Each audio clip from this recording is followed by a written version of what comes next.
Thank you for tuning in to another episode with Mrs. Danielle DeVita. I am a relationship and femininity coach, and my goal is to help both men and women be in relationships that's best for them. And today we're going to talk about personal responsibility. I've been talking about wisdom on my channel, and I do believe that wisdom comes with owning your issues, right? Taking accountability for how you played a role in some of the things that have happened in your life, whether they are positive results or negative consequences.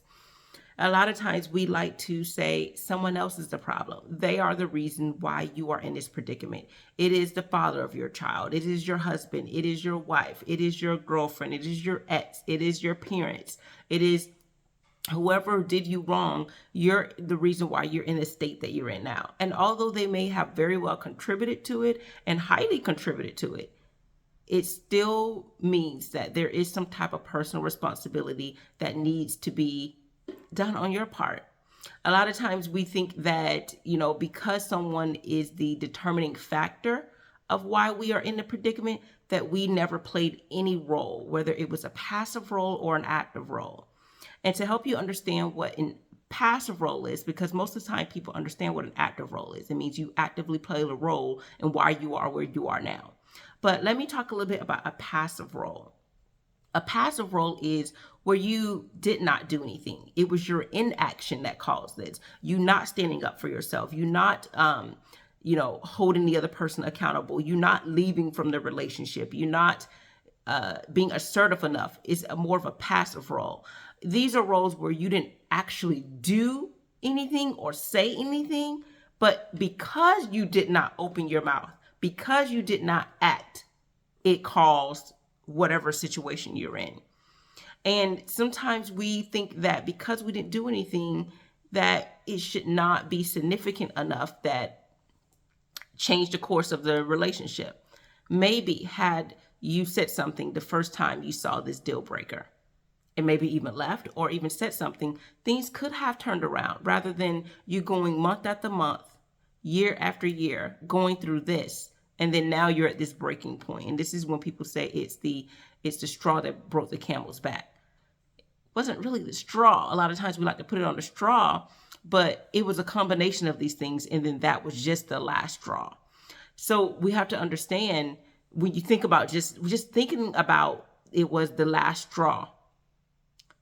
Did you allow the first straw, the second, and the third straw to even build up to create this mountaintop of straws that everything came crashing down? So whether this person did the last 200 straws, you even creating a foundation that first through the 10th straw could have been, the reason why everything kept building, rather than there's no straws, because you're going to nip this in the bud right then and there. And this is not just romantic relationships, but all relationships. I implore you to look into where you've done something wrong, where you did not act where you should have acted, where you could have stood up and been assertive and had more self-esteem in those instances. And again, a lot of times, we're in situations where we just feel like we don't want to mess this up.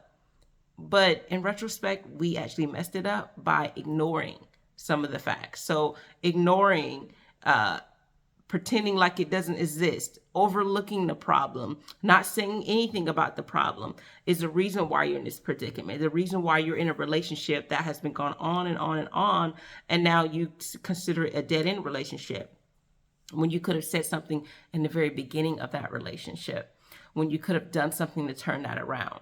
Now, that's where I want to talk about with the passive. But I truly believe, just listening and coaching, talking to a lot of people, it's mostly their action that contributed to the harmful effects of that relationship, the unhealthiness of the relationship. They have met the person that you're upset with that was the last straw. They may have done some horrible things. They may have said some ugly things, but so have you. You've contributed to. You've said some things. You've done some things. And I think that you should own it, because when you own it, it helps you in your next relationship where you won't have that same issue of, either your inaction or where you won't say or do things, because now you say, you know what, the last time I said and did something, it put me in this predicament.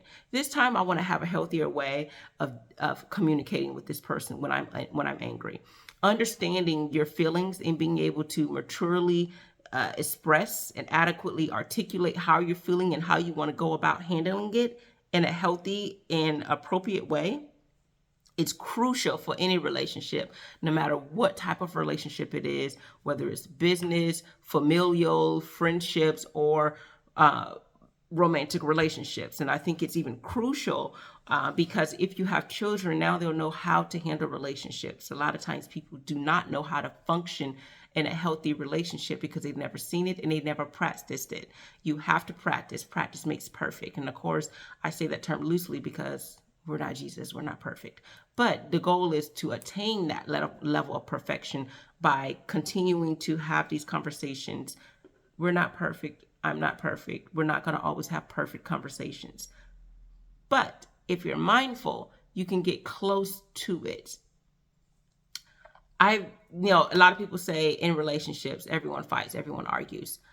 And I believe that. I truly believe that as I was in my relationship early on. But until I learned how to have a healthy conversation, how not to say the wrong things, how not to do the wrong things that's going to contribute to an unhealthy ending of a relationship or ending of a particular situation or conflict, I've learned that when I put my effort in being healthy in all aspects of my relationship, I've learned that healthy relationships don't argue at all. Again, to me, an argument is you're yelling, you're fighting, you're up, at the top of your lungs. But a healthy relationship just may have disagreements. I can say this: I've never had an argument in a professional environment before. So at work, I've never argued, right? So the question is,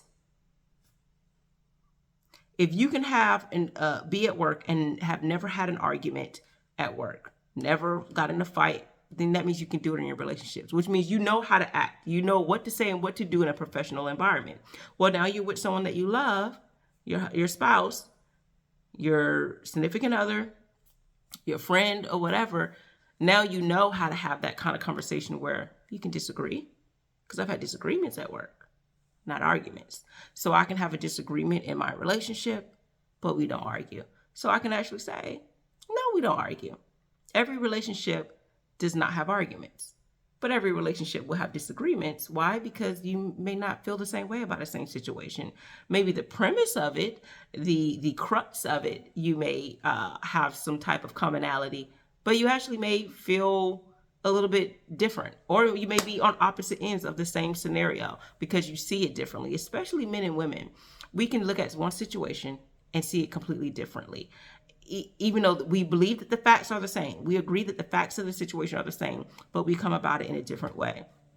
So I think that if we take responsibility of our actions, whether it's words or our actual actions, then we understand that we can control a lot of the situations. We can control the relationships that we have with others, how that relationship is, like how healthy and unhealthy it is. We can control those things. We can control it by making sure we create barriers of, hey, we don't cross these lines, or this is a deal breaker. The relationship will come to an end if this happens. We will learn to speak to each other with respect. We will learn to show each other love in our words and our actions. We will learn to do these things. And when you are mindful of that, it can have a positive effect. All of this is part of wisdom. You have to be wise enough to know there are things I can control. I can control how this relationship turns out to a certain degree. Not every aspect of it, but you can control how healthy it is by how you handle certain things. And when the other person does not want to have that type of a healthy relationship, then you can end it. Now, if you're married, you can't just end it. That's why it's called getting coaching, therapy, talking it out. You have these types of things to help create that bond that you may once had, or if you never had that positive bond, how to learn to create that, because relationships can be repaired when both people are willing to and they want to be mindful of it. If a person's not wanting to, then no, the relationship's not going to work, because one, you need to want it, and then you need to be mindful, because it's not enough just to say I want it and then you're not mindful of your actions to make sure you do it. I mean, think about if you say I want to be on time for work every day, but you don't make any efforts. You're not mindful. Every time I wake up, okay, I need to do this, and this, and to get to work. It does require a level of effort and mindfulness to ensure that you do get to work on time. Not, I just want to get to work on time, and then it's going to happen. I have to actually make efforts. I have to get up earlier. I have to leave earlier. I have to keep looking at my clock to make sure I'm at appropriate times, account for this and that, to make sure that things happen according to what came out my mouth, what I said. So this is how it is in a relationship. It does require effort. It does require mindfulness, and it requires consistency. And these things are truly important to have that type of a healthy relationship. Now, you won't see it that way if you're not using your wisdom, because a foolish person does things more than once thinking they're going to get a different response. But if you want something to change in your life, you are going to have to change. You can't wait on others to change. Others will change when they see you change. It's plain and simple.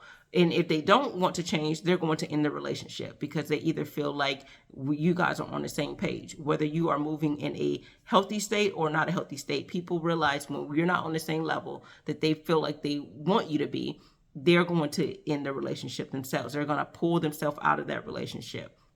So it's not enough to say that just because you've moved on in a healthier state faster than they are, that you should cut ties. What it means is coaching is necessary.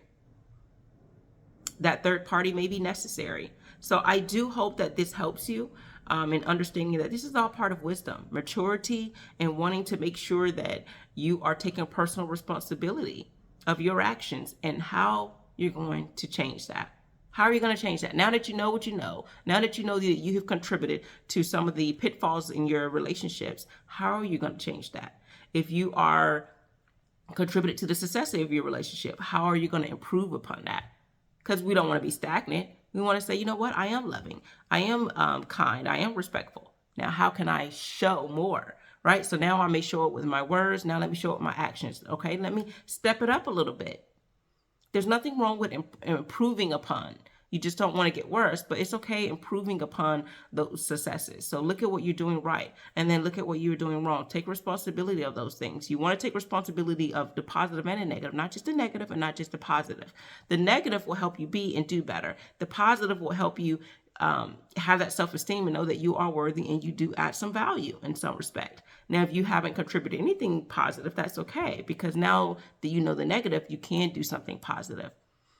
All right. Thank you so much for tuning in to Mrs. Danielle DeVita. I hope that this was helpful for you. You are welcome to go to my website and see me on social media. My website is mrsdanielledevita.com, and then my social media is Mrs. Danielle DeVita, or you can just search Danielle DeVita.